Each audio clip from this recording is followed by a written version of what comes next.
Okay, so we've taken some measurements and now we're back inside, and here's the situation, right?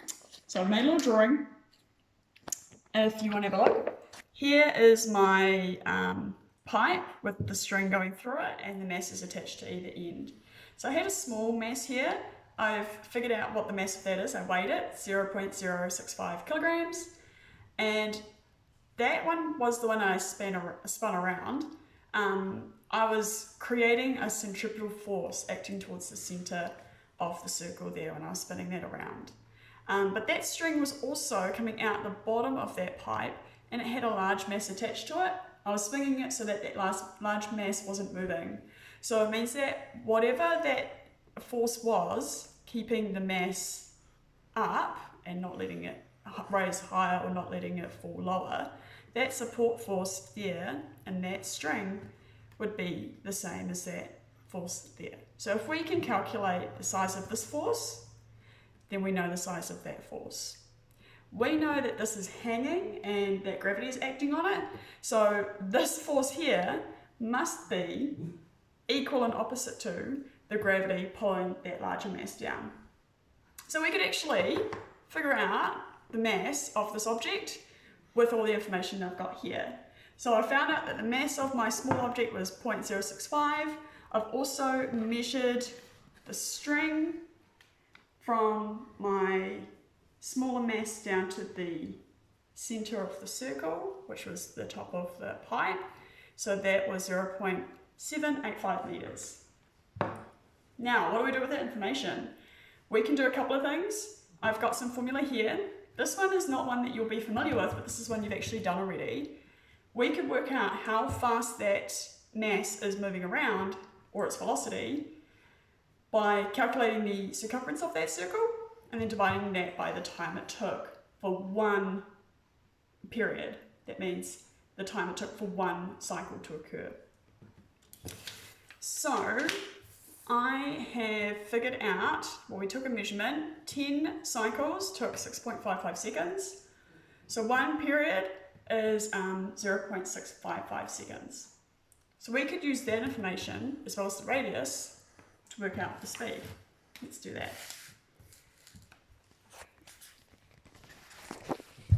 The speed is equal to 2 pi times the radius, which is 0.785, divided by the time it took to do that in one cycle.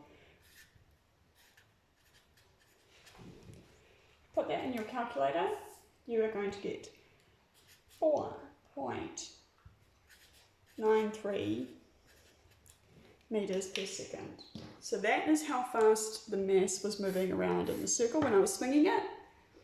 We can now use our centripetal force formula to work out how much force that was creating. So force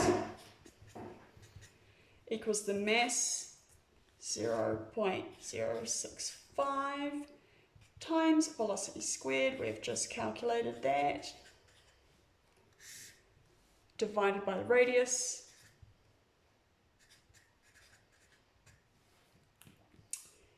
That means that the centripetal force acting when I was swinging that mass around comes out to 2.01 newtons. That's the centripetal force.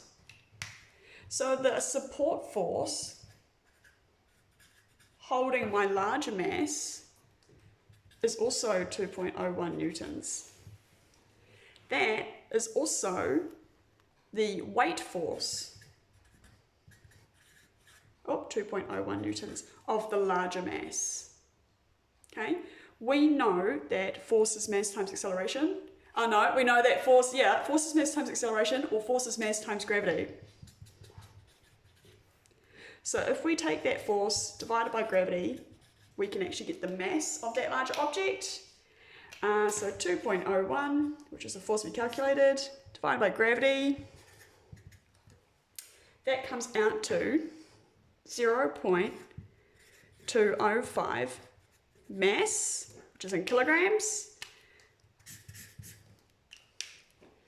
So that is my calculation for how much mass this larger object has, okay?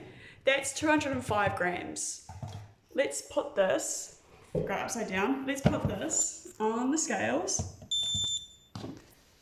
and see what the real value comes out to be. Pretty close. So I guessed I calculated 205 and the real value is 211. So that gives you an indication of how much error there was in the experiment. I may not have been swinging it consistently every time. Maybe it was moving up and down with my marker. There's also a bit of friction here between the string and my rod. And there would always be error in the measurements we took. So I kind of just had to eyeball where the mass was as I was swinging it. And the stop and start time is going to have some sort of reaction error to it as well. But you can give it a try for yourself at home. I've uploaded the instructions, the ones that I have, and you also have this written up in your SciPad. So let me know how it goes.